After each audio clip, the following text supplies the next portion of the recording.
Um, we've seen, a lot of history of the use of like women and hijab and unveiling in some Orientalist discourse sometimes about women in places like the Middle East. You've seen others trying to co-opt the movement or, world leaders. I think Prime Minister Benjamin Netanyahu had addressed the protests at various points as well. Can you talk a little bit about the other narratives, that were being pushed around this time as well, but also just how you approach the reporting in order to really put these women front and center?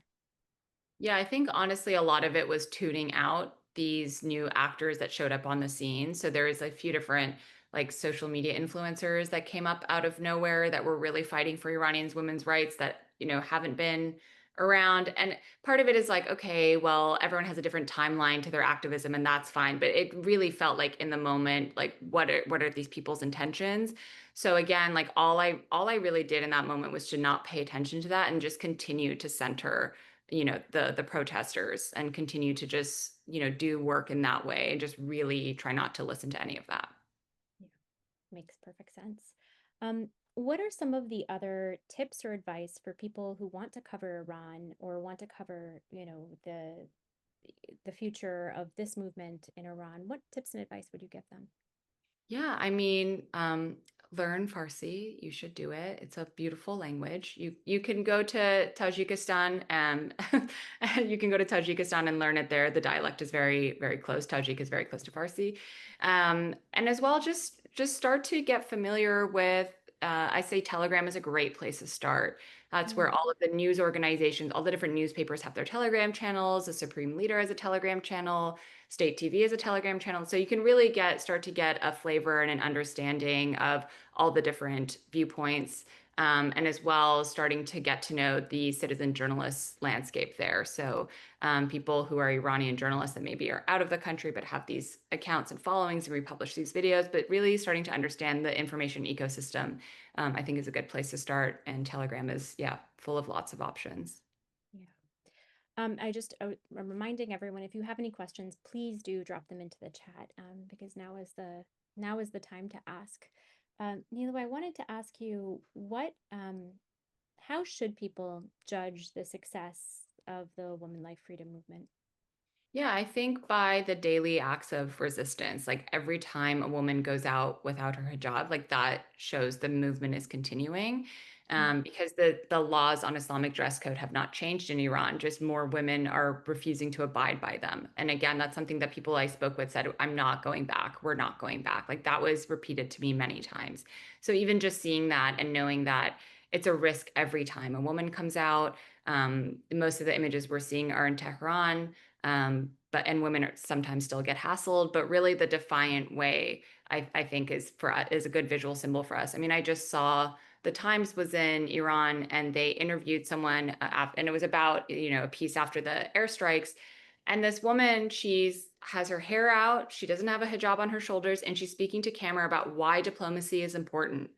And it's amazing just to see like people engaging in the way they want to. And you can see even in that moment, this young Iranian woman is imagining the society that she wants to live in. She's speaking to Western media, which is risky, and she's doing it without a hijab. It's incredible to see it. mm.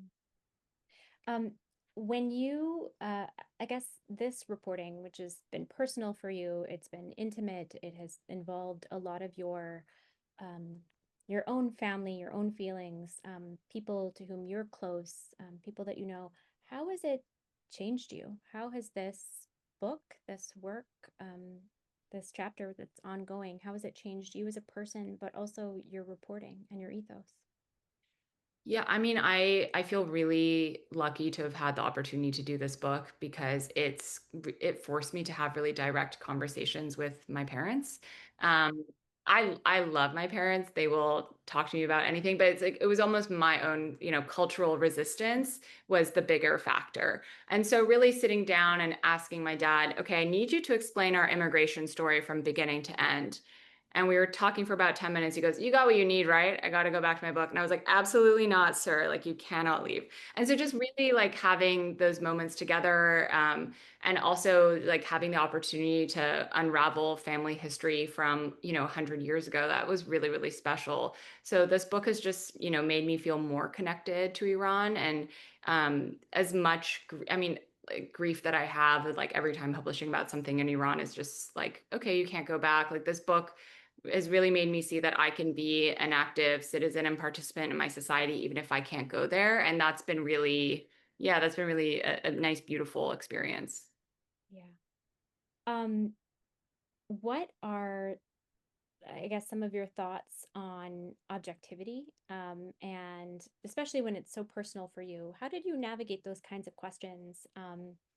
And that's not being asked with any judgment. It's something like I ask everyone when we feel really moved, by what it is we're seeing and feeling, and are navigating some of the standards of the industry or the perceived standards of the industry. How did you think through those sorts of questions and this work? Yeah, so obviously, like, I am an Iranian woman. I do have feelings. And having these feelings actually makes me, like, having a sensitivity makes me a better reporter because I can approach it in a nuanced way. I can approach this work in a deeply empathetic way where I know, like, I full well understand like the risks of who I'm speaking with and making someone feel safe and knowing, how difficult it is for them to speak with me. So that's been really informing of my work, but also I've learned that I can't separate myself. I've I've walked into this space as an Iranian woman journalist, and that makes me better covering Iran. But I'm also really conscious, and maybe this is because like I didn't grow up there. I'm also conscious that like it actually has nothing to do with me, right? Like if I could never be a journalist doing this type of work in Iran, right? And so that would be, doing accountability based work and doing it safely. But my feelings about the country and my ability to be there safely actually has nothing to do with the story. Like always going back to centering people in the story. And I think I approach things in like a two-way conversation because we have such a responsibility as reporters. Like there is such a power dynamic here. And I think especially with Iran, like when I contact someone new, they want to know I'm not working with the state, right? So like I have to share about myself. I mean, kind of I think immediately when I speak Farsi and I have this like strange accent, people are like, clearly she doesn't work for the government with that like busted accent. But just being able to share who I am and this is where I come from, and I'm like very open because I want it to feel like a dialogue. Like I don't want it to feel extractive. And I don't know, yeah, I don't know if that's like a traditionally like Western thing, if that's an Iranian thing, I don't know, but that's always how I've approached my work with Iran. Yeah. I want to ask some questions from the chat. So one is, what is something you wanted to include in the book that didn't make the cut? What didn't it's all there, to be honest. I feel really lucky. Like I wrote about my childhood crush in Tehran, which maybe doesn't seem journalistic, but he ends up being a protest leader, so it's quite cool. I had this space to write about, the women that came before me and my family. I feel really lucky. Like I got to put everything I wanted to in here.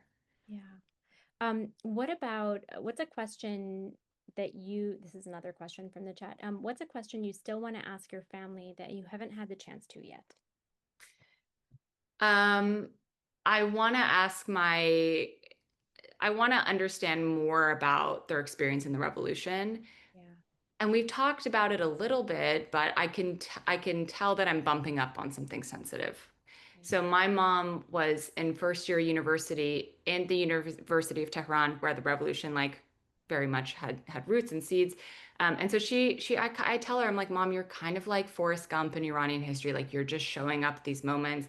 My mom was also there the day that the hostage crisis happened. Like she witnessed that. She's just seen all of these moments, and I want to learn a little bit more about that. And my dad as well was in the UK while the revolution was happening, and I'm very curious. I don't think he was because like I say this with love. My father is like a really like wonderful, brilliant intellectual nerd. I don't think he had any political activism, but I'm very curious. Like he knew a lot of Iranian students. Like I want to know more about their friends. Like if they weren't political, like I'm very curious about what was going on in their circles in that time. Okay. my final question for you. What do you, and everyone who's listening, who's reading, I hope you will buy this book. It is dropping very soon and is so powerful. But what do you hope readers will take away from it? I hope that readers will, gain a nuanced perspective to Iran. I feel like, again, we hear about Iran in a hostage crisis or airstrikes or this, but we don't really get to, um, we don't have the intimacy of like seeing or hearing and feeling what Iranians experience. And I hope this book can do just, if it can shine like a little bit or just like give someone like a little entryway in, I feel like we'll have done our job well. Beautiful. Well, Nilo, this was intimate, it was personal, it was an incredible amount of wealth of reporting and talent. So thank you so much for opening up and sharing all of this. I know that a lot of our members and a lot of students in particular are going to learn so much. So thank you so much for writing this book and for making the time today. It's been a Thank you pleasure. so much. It's such a pleasure to chat with you, Asmat. Anytime.